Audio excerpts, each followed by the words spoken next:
عليه وسلم خيركم من تعلم القرآن وعلمه أو كما قال رسول الله صلى الله عليه وسلم إن الله وملائكته يصلون على النبي يا أيها الذين آمنوا صلوا عليه وسلموا تسليما اللهم صل على سيدنا محمد النبي الأمي وآله وبارك وسلم عدد كل معلوم لك دائما أبدا मुझा मोहतरम दोस्तों भाइरो अल्हम्दुलिल्लाह अज मदरसे जो ही जलसो आहे दस्तार बंदी तुलबा जी थी अल्हम्दुलिल्लाह उन्हनि जे मथनि ते दस्तार सजाई वई न्याणिन भी कुरान पाक पूरो कयो असांजे निंगड़नि भी कुरान कन हाफिज पूरो कयो कन नाज़रा पूरो कयो या अल्हम्दुलिल्लाह हिन मदरसे जी मेहनत आहे उहे ॿारड़ा भी खुश नसीब आहिनि जन कुरान पाक हिफ़्ज़ कयो जन कुरान पाक नाज़रा पढ़ियो जन न्याणिन पढ़ियो असां उन्हनि जे वालिदैन खे अबे अमर के इदारे वारन के सभनी के मुबारक ॾियूं था अज़ीज़ो या अल्लाह तबारक व तआला जी घुर आहे जंहिंखे पंहिंजे ख़ासि पंहिंजे नेमत सां नवाज़ींदो आहे कुरान पाक अल्लाह तबारक व तआला जो कलाम मुक़द्दस आहे जेको इहो हासिल करे थो जेको पढ़े थो जेको अमल करे थो अल्लाह जे रसूल उन जे लाइ वॾियूं बिशारतूं ॾिनियूं आहिनि पाण फरमायो मन कर अल कुरान व अमिल बिमा फी उलबिस वालिदाहु ताज यौमल क़ियामा ज़ौ अहसन मिन ज़ौ शम्स औ कमा क़ाल रसूलुल्लाह सल्लल्लाहु अलैहि वसल्लम फरमायो जंहिं कुरान पढ़ियो ऐं अमल कयो उन ते उन्हीअ शख़्स जे पीउ माउ खे ख़ुदा क़यामत जे ॾींहुं ताज पाराईंदो जंहिं ताज जी रोशनाई हिन दुनिया जे सिज खां वधीक ओ जंहिं कुरान पढ़ियो ऐं कुरान ते अमल करे ॾेखारियईं कुरान पाक जेके शयूं हलाल ॿुधायूं उन्हनि ते अमल करे हलाल खाधई जेके कुरान पाक शयूं ॿुधायूं त इहे हराम आहिनि के हराम सम्झी करे हराम खां पासो कयईं हिक हिक कुरान पाक जे हुक्म जे मथां अमल करे दुनिया में जो निकितो इन्हीअ शख़्स जे वालिदैन खे पाण खे केॾो एज़ाज़ मिलंदो उन जी त का इंतिहा कान्हे का उन जी त का हद ई कान्हे उन जो एज़ाज़ ताले छा हूंदो इन्ही हाफ़िज़ खे ख़ुदा क़यामत जे ॾींहुं चवंदो त क़ुरान पढ़ जन्नत जे मंज़िलनि ते चढ़ ठाहे ठाहे पढ़ कमा तुरतिल फी दुनिया जीअं दुनिया में ठाहे ठाहे पढ़ंदो वञ ईअं क़िराअत सां आराम सां ठाहे ठाहे पढ़ंदो वञ अल्फाज़नि जी बि सही अदायगी कर पोइ क़ुरान पढ़ंदो वञ जन्नत जे मंज़िलनि ते चढ़ंदो वञ जिथे क़ुरान पूरो थियो उते तुंहिंजी मंज़िल पूरी आहे जन्नत जूं सॼियूं मंज़िलूं तुंहिंजूं आहिनि अज़ीज़ो इहो एज़ाज़ अल्लाह तबारक व तआला इन क़ुरान वारे खे ॾेखारे मुंहिंजा दोस्त अज़ीज़ो ही असांजे अल्हम्दुलिल्लाह हिन ॻोठ जे अंदरि हमेशा इते क़ुरान पाक जी तालीम हलंदी आहे अल्हम्दुलिल्लाह ही पुराणो मदरसो आहे वॾनि खां वठी करे अल्हम्दुलिल्लाह ही असांजा संभालींदा अचनि था दोस्त असांजो बिरादरम मौलाना अब्दुल गफूर साहब सिराजुल हक साहब अल्हम्दुलिल्लाह ये हिन इदारे जी ख़िदमत करनि था असांजी दुआ आहे त अल्लाह ताला हिननि जी ख़िदमत खे ऐं जेके उस्ताद पढ़ाइनि था अल्लाह ताला उन्हनि जी महिनत खे ऐं जेके वरी ॻोठ वारा जेके ताउन करनि था महले वारा इलाके वारा जेके भी ताउन करन था अल्लाह ताला उन्हनि जे ताउन खे भी क़बूल फरमाए इहे ही शयूं जेका इहा ही मदरसो इहा मस्जिद इहो कुरान पाक इहा तालीम अज़ीज़ो तव्हां असां जे लाइ भी खुदा वटि बाइस अजर इहा शइ बण इहा शइ असां वटि बाइस निजात बण बि इहा ही शइ असां जे लाइ अल्लाह जे क़ुर्ब ऐं जवार जे सबब बण बि असां भी कुरान पाक वारनि जी ख़िदमत कयूं इहा शइ ख़िदमत असां जे फ़ाइदे में आहे पाण फरमायूं भले में भला उहे आहिनि जेके क़ुरान सिखनि था ऐं सेखारनि था जेके क़ुरान सिखनि था ऐं सेखारनि था फरमायूं मुंहिंजे उम्मत में भले में भला इहा ख़ैरुकुम मन तअल्लमल क़ुरान व अल्लमहु बी हदीस में पाण फरमायूं त चार टोला हूंदा क़यामत जे ॾींहुं जिन खे ख़ुदा निजात ॾींदो जिन खे जहन्नम खां आज़ादी वञी जन्नत में हलो ख़ुदा उनखे चवंदो तव्हां हलो जन्नत में हिकिड़ा उहे जेके क़ुरान पढ़ाइण वारा ॿिया उहे जेके क़ुरान पढ़ण वारा टियां उहे जेके क़ुरान ॿुधण वारा जे तव्हां असां अॼु ॿुधण जे लिए असां आया आहियूं दुआ कयो त अल्लाह ताला तव्हां असांखे बि उन्हनि मज़ा करे ईअं क़ुरान ॿुधण वारनि खे बि ख़ुदा जन्नत में मोकिलींदो त तव्हां बि पंहिंजो वक़्तु सिड़ाए आया हुयो पंहिंजूं मसरूफ़ियतूं सिड़ाए आयो पंहिंजा कारोबार कम छॾे आयो सिर्फ़ क़ुरान ॿुधण जे लिए असां त अल्लाह जो क़ुरान ॿुधी अचूं अल्लाह साईं छा थो चवे पियो हज़ूर जो फरमान ॿुधी अचूं पंहिंजे ईमान खे ताज़ो करे अचूं ऐं पंहिंजे कयल गुनाहनि ते नादिम थी पिशेमान थी करे तौबा इस्तग़फ़ार करे अचूं कन मन कंहिं दीनी महफ़िल में वेहूं अल्लाह जे रसूल जो नालो असांखे नसीब थिए ऐं इहे ॿुधण वारा अहिड़े क़िस्म जा फरमायूं त इहे ॿुधण वारा बि जन्नत में वेंदा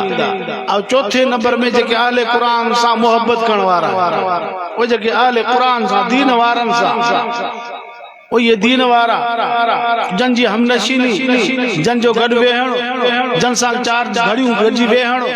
इहे बि इंसान जे लाइ सआदत वारी हूंदियूं अज़ीज़ो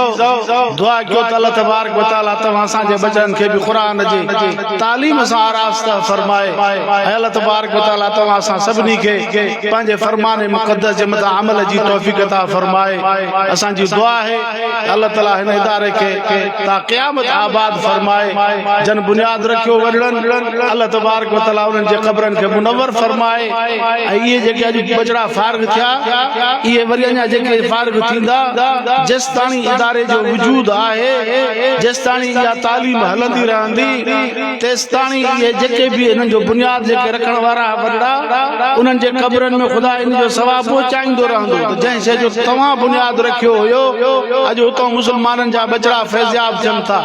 अॼु नियाणियूं फैज़याब थियनि थियूं अॼु तो क़ुरान जा हाफ़िज़ कारी आलिम पैदा थियनि था अॼु तो अल्हम्दुलिल्लाह तव्हां जो उन रखियल बुनियाद वारी जाइ जेका आहे उन जा फारिग शुदा तलबा अॼु बेवार वञी काथे पढ़ाइनि था वञी इहे बचड़ा जेकॾहिं काथे बेवार वञी पढ़ाईंदा वरी उन्हनि जा शागिर्द पैदा थींदा वरी उन्हनि जे शागिर्दनि जा शागिर्द पैदा थींदा इहो सवाब हिन इदारे जे बुनियाद रखण वारनि खे मिलंदो रहंदो उहो हिसो त जंहिं शइ जो तव्हां बुनियाद रखी आया हुयो इहो सॼो तव्हां जे ई फैज़ जो इहो कारण आहे अल्हम्दुलिल्लाह तव्हां जी महिनत आहे जो अॼु उन मदरसे में जेके फारिग थिया अॼु उन्हनि जा तालिब पढ़ाइनि था वरी उन्हनि जे तालिबनि जा तालिब पढ़ाइनि था उन्हनि जे तालिबनि जा तालिब पढ़ाइनि था इहे सभु शयूं एॾो वॾो ख़ैर जो कमु आहे जो अल्लाह तबारक व तआला क़यामत जे ॾींहुं जॾहिं इन मोमिन बाने खे पंहिंजे इन अजुर सां नवाज़ींदो हदीस पाक में ईंदो आहे त उहो मोमिन बानो रब साईं खे जॾहिं रब साईं उनखे चवंदो त हे मुल्क तुंहिंजो आहे हे जन्नत तुंहिंजी आहे हे माड़ी तुंहिंजियूं आहिनि हे महल तुंहिंजा आहिनि उहो जन्नती इंसान वीचारो चवंदो नेक इंसान चवंदो रब साईं खे रब मुंहिंजा हेॾा अमल त कोन हुया हे मूंखे कहिड़े नतीजे में हे मूंखे हेॾो सारो हे महलात हे माड़ियूं हे जन्नत हे मूंखे मिलिया आहिनि अल्लाह साईं फरमायो त तुंहिंजा अमल उहे ई हुया जेके तूं करे आए पर तूं मदरसे जो बुनियाद रखियो मस्जिद जो बुनियाद रखियो तूं पुठियों औलाद छॾे आई उहा तुंहिंजी औलाद वॾी थी उहे सालिह थिया उन्हनि क़ुरान पढ़ियो पोइ उन्हनि क़ुरान वञी पढ़ायो पोइ उन्हनि जा शागिर्द थिया पोइ उन्हनि जा शागिर्द फारिग थिया पोइ उन्हनि बि वञी क़ुरान पढ़ायो वरी उन्हनि जे शागिर्दनि जा शागिर्द उहे बि पढ़िया इहो सॼो असां तुंहिंजो गॾु कंदा आयासीं छो त तूं उन जो वालिद हुयो बच्चो तुंहिंजो हुयो जंहिं पंहिंजा शागिर्द पैदा कया वरी शागिर्दनि जा शागिर्द तव्हां बुनियाद रखी आया हुयो उन तव्हांजे इदारे मंझो ही माण्हू फारिग थिया ही माण्हू तव्हांजे उन ठहियल मस्जिद में एतिकाफ़ में वेठा हिननि तिलावत कई हिननि निमाज़ूं पढ़ियूं हिननि तरावियां पढ़ियूं हिननि नेकी जो कमु कयो हिननि उन मस्जिद जे अंदरि अञा वधीक अञा नेकी जो कमु कयो उन में अञा वधीक तरक़ी जे लाइ उन्हनि ही कम कया पर चूंकि बुनियाद तव्हांजो रखियल हुयो उन मस्जिद मदरसे में उन जो हिसो तोखे ॾींदा आयासीं जंहिंजी तोखे ख़बर कान हुई तूं त क़बर में पए पर अॼु जॾहिं अजुर जो वारो आयो त मां चयो त मां पंहिंजे बाने खे उहो अजुर ॾियां इन अजुर खे असां रखदा महफ़ूज़ कंदा इहो एतिरो अजुर जो अची करे थियो आहे जो हे उन शइ जो हे बुनियाद तूं रखियो उन जो अजुर हे ईअं बानो हैरान थी वेंदो त मुंहिंजो अमल थोरो मूंखे केॾो वॾो ख़ुदा इनाम ॾे थो पियो अज़ीज़ो अल्लाह ताला फरमाए थो तावनु अलल बिर्रि व तक़वा नेकी जे कमनि में तावुन कयो भलाई जे कमनि में तावुन कयो मस्जिद मदरसे जी तामीर में उन जे तालीम जे तरक्की में उन मदरसन जे तहफ़्फ़ुज़ जे ख़ातिर ताउन कयो। अब ताउन कबो न इंशाअल्लाह मदारिस सां हथ मथे करे चओ त इंशाअल्लाह ताउन कंदासूं मदरसे सां मस्जिद सां मदरसन जे तहफ़्फ़ुज़ जे लाइ अॼु दीनी इदारनि जे तहफ़्फ़ुज़ जे लाइ दीनी इदारनि जे बक़ा जे लाइ इस्लाम जे तहज़ीब जे बक़ा जे लाइ जमीयत उलमा इस्लाम अल्हम्दुलिल्लाह ॾिसो मदारिस जी जंग लड़े थी पई। मौलाना फजल रहमान साहब असेंबली जे अंदर ऐवान जे अंदर हुक्मराननि जे अॻियों अखियूं अखियुनि में मिलाए करे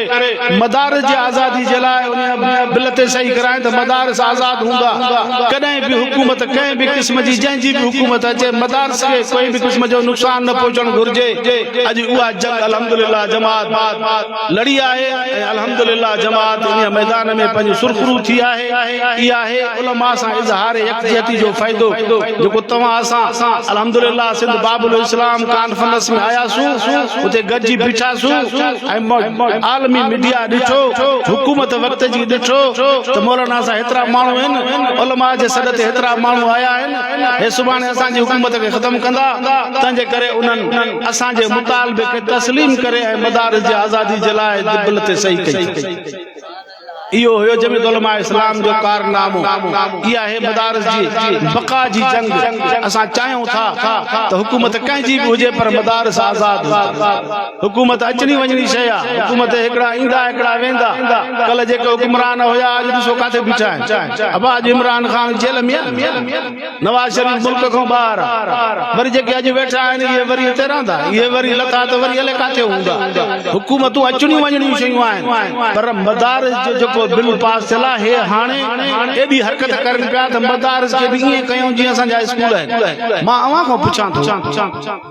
हाणे मां तो दग सा अचा अले केड़ी इमारत ठहल अले स्कूल ठयो आ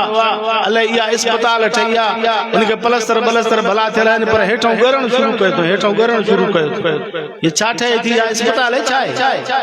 छा ठहे तो हाँ या अस्पताल है या सरकारी अस्पताल ॾिसो इन ते केॾो सरमायो लॻो इन ते केतिरो पैसो लॻो या सरकारी शइ आहे न। स्कूल जेके आहिनि सरकारी हलनि था। हाणे हिननि जो चवणु हो त स्कूल विज़ारत तालीम जे मातहत हलनि। हाणे विज़ारत तालीम असांजा उहे आहिनि जेके असांजे टेबलुनि जा पैसा जेके ॿार जेके किताब रखी टेबलुनि ते पढ़ंदा आहिनि टेबलुनि जा पैसा खाई विया कुर्सियुनि जा पैसा खाई विया फर्नीचर जो जेका पैसा उहे खाई विया हे जेके बैतुल खला ठहंदा आहिनि काकूस वग़ैरह स्कूलनि में ॿारनि जे लाइ उहे पैसा मोटरुनि जा पैसा सोलर सिस्टम वग़ैरह बिजली कोन लॻी पका अॻे स्कूल किरी पियो स्कूल में गॾा ॿधा बीठा आहिनि। हिननि जी मर्ज़ी ही त मदरसा बि ईअं विज़ारत तालीम जे स्कूलनि जो हाल आहे जे गॾा ॿधा पिया आहिनि पोइ मदरसनि में बि ईअं ख़ाली पोइ उस्ताद बि उहे मुक़ररु कंदा तनख़्वाह बि उहे ॾींदा पोइ निसाब बि पंहिंजो ॾींदा पोइ चवंदा हे किताब पढ़ायो हे न पढ़ायो हे उस्ताद पढ़ाए हे न पढ़ाए हे मोहतिम हुजे हे न हुजे जंहिं वीचारे बुनियाद रखियो जंहिंजे वॾनि तगारियूं खणी करे मदरसे खे ठाहियो उहे सभु बाबा लादवा हाणे हुकूमत पंहिंजा माण्हू बीहारींदी अची करे बाबा हे अची करे हिते मदरसे खे संवारींदा ठाहींदा हे हुकूमत जो इहो कमु हाणे हुकूमत जूं शयूं ठहियल शयूं तव्हां ॾिसो था लखनि रुपयनि जी बिल्डिंग ठही पई आहे हेठां गिरण शुरू कयो अथई कॾहिं बि हिकिड़े माण्हू खे अञा ताईं न गोरी मिली न इंजेक्शन लॻी न कंहिंजो ब्लड प्रेशर चेक थियो इमारत ठही बि वई वरी मरमत जॾहिं मरमत जा पैसा मंज़ूर थींदा पोइ इन खे रंग रोगन लॻंदो पोइ हेठों इन खे पिचिंग थींदी पोइ इहा इमारत ठही पोइ अञा इन जो वरी फर्श बंदी थींदी अञा इहो हल पोइ 10 सालनि में पूरो थींदो हले इहा इमारत हिते ई ख़तमु थींदी। हे सरकारी कपड़ा ये दुआ क्यों अल्लाह ताला सा जैसे बुतड़न मदरसन के अल्लाह ताला आबाद करे। अजीजो ये मदरसा जे ता जे टके पैसे ते हलन था न 5-10 रुपया जे को चंदो दींदा हो हजरत मौलाना मोहम्मद कासिम नानोतवी रहमतुल्लाह अलैह लिखी विया आहिनि ओजने दारुल उलूम जो बंजो बुनियाद विधो लिखी विया त कदे भी मुस्तकिल आमदनी मदरसे जी न होजे मदरसो मुसलमानन जे ओ जेके गरीब मुसलमान आहिनि उन्हनि जे चंदे ते हलंदो मदरसो इन पैसे ते हले मदरसे जे लाइ का भी जागीर न होजे मदरसे के का जमीन न होजे मदरसो खुद कफील न होजे मदरसो मुसलमानन जे चंदे ते हलदो तंहिंजे करे मुस्लमानो असांखे बि अल्लाह जो इहो हुकुम आहे ताअवुन अलल बिर्रि वत्तक़वा, नेकी जे कमनि में ताअवुन कयो, नेकी जे कमनि में ताअवुन कयो। वला ताअवुन अलल इस्मि वल उद्वान, बेहयाई जे बुराई जे गुनाह जे कम में ताअवुन न कयो। हिकिड़ो ॾिसो त हिकिड़ो वॾो कपिड़ो खणी ईंदा आहिनि, पोइ चइनि कुंडनि ते होॾो वठंदुसि, हिकिड़ो होॾो मवाली वठंदुसि, अबा हे छा आहे, चएसि कलंदर जो मेलो लॻंदो, उन जो चंदो जो ॾिठी अथव या झोल, साईं जलाल शाह जो मेलो लॻंदो, वारो कयो संग चवाणी सिंह चंदो जो, पोइ वरी खणंदा आहिनि चंदा कंदा आहिनि, इहा बुराई में ताअवुन। उते छा थींदो, उते हारमोनियम वॼंदियूं, तबला वॼंदा, ढोल वॼंदा, माण्हू अची पंहिंजा फन जा मुज़ाहिरा कंदा, ही हिन जाते क़ाल अल्लाह व क़ाल रसूल जी तालीम हले, इहे जायूं आहिनि। सही मसरफ़ इहो आहे जाते यतीमड़ा ॿार पढ़ंदा वीचारा, कंहिंजो अबु आहे, कंहिंजो अबु न आहे, कंहिंजी अमड़ आहे, कंहिंजी अमड़ न आहे, के वीचारा कहिड़े हाल में अची करे हिते मदरसे में वेहनि था पिया, पोइ हिननि जो इलाज बि मदरसे ते, कपिड़ो लटो मदरसे ते, खाधो पीतो मदरसे ते, इहे वीचारा वॾा थी करे इहे यतीमड़ा ॿार, को हाफ़िज़ थी निकिरे थो, को कारी थी निकिरे थो, को मुफ्ती थी करे निकिरे थो, पोइ इहे उम्मत जा अॻवान थियनि था, इहे हज़ूर जे दीन जा वारिस ई बणजंदा। दुआ कयो त अल्लाह ताला असांजे हिननि इदारनि खे आबाद फरमाए, अल्लाह ताला असांजे इदारे जे हलाइण वारनि खे बि इख़लास अता फरमाए, अल्लाह से उन्हनि खे बि पंहिंजे रज़ा ख़ातिर कमु करण जी तौफ़ीक़ अता फरमाए। अल्लाह तबारक व तआला तव्हां असां सभिनी जी हाज़िरी खे क़बूल फरमाए, ऐं अल्लाह तबारक व तआला असांखां उहे कम वठे जंहिंमें उन जो रज़ामंद शामिल हाल हुजे। अल्लाह ताला उन्हनि कमनि खां बचाए जंहिंमें अल्लाह जे रसूल जो नाराज़ को आहे। वमा अलैना इल्लल बलाग। अल्लाह से असांजे हिन नौनिहाल हे बाबा दस्तार जी दुआ अथव, दस्तार जी मथां चओ त जलसो ख़तम आहे, साईं वेठो आहे मौलाना अब्दुल्ला अब्बासी साहब, सभु वेठा हुजो जीअं वेठा हो। अल्लाह से असांजे हिन नौनिहालनि जे इल्म में, अमल में, उम्र में बरकत अता फरमाए। अल्लाह ताला असांजे हिन इदारे खे हमेशा हमेशा आबाद फरमाए। रब तबारक व तआला असांजे उस्तादनि जे महिनत खे, ख़ादिमनि जी ख़िदमत खे,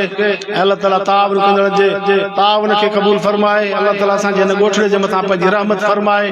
जेके पंहिंजे रब ॾे पहुची चुका आहिनि अल्लाह ताला उनजे क़ब्रनि खे मुनव्वर फरमाए, ऐं जेके बि असांजा मरीज़ आहिनि वीचारा लाचार अल्लाह ताला उन्हनि खे शिफ़ा कामिला आजिला अता फरमाए। जेके वीचारा हाजतमंद आहिनि उन्हनि जे हाजतुनि खे, ज़रूरतमंदनि जे ज़रूरतुनि खे ख़ुदा पूरो फरमाए। रब्बना आतिना फ़िद दुनिया हसना व फ़िल आख़िरति हसना व क़िना अज़ाबन नार। रब असांखे कंहिंजो मोहताज न कर, असांजे फ़सलनि में, दीन ईमान में, अमाल सालिहा में बरकत अता फरमाए। रब्बना